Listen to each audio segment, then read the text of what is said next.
We represent 35,000 professional musicians living and working in the UK. And I just wanted to get up and say how inspiring it was to hear Lisa, as Secretary of State, talk about broadening the curriculum and finally putting music and the arts back at the heart of our children's education.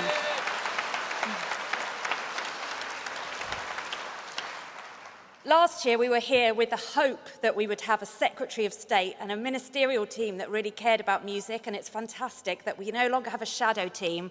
We have the real ministerial team who can actually make change for our members.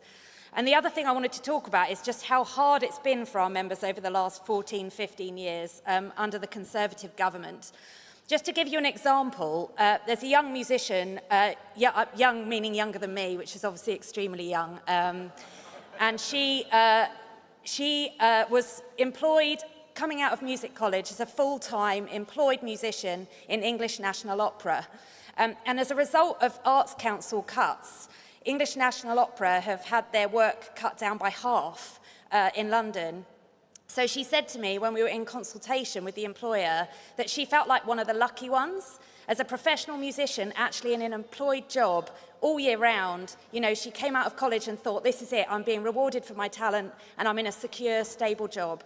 And now her job has been cut down to 6 months of the year and she can barely afford to pay her rent.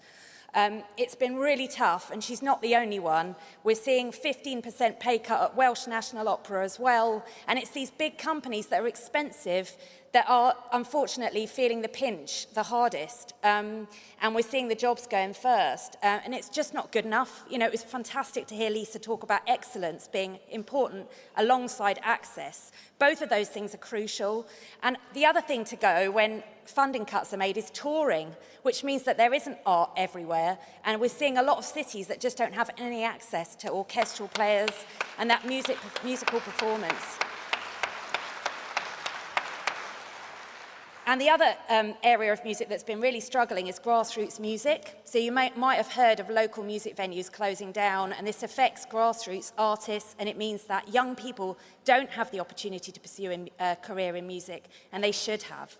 So we're really feeling very hopeful today and absolutely delighted to hear Lisa's speech, and we look forward to times getting better, change begins, and let's give kids of the future the chance to have a career in music that really rewards their talent. Thank you.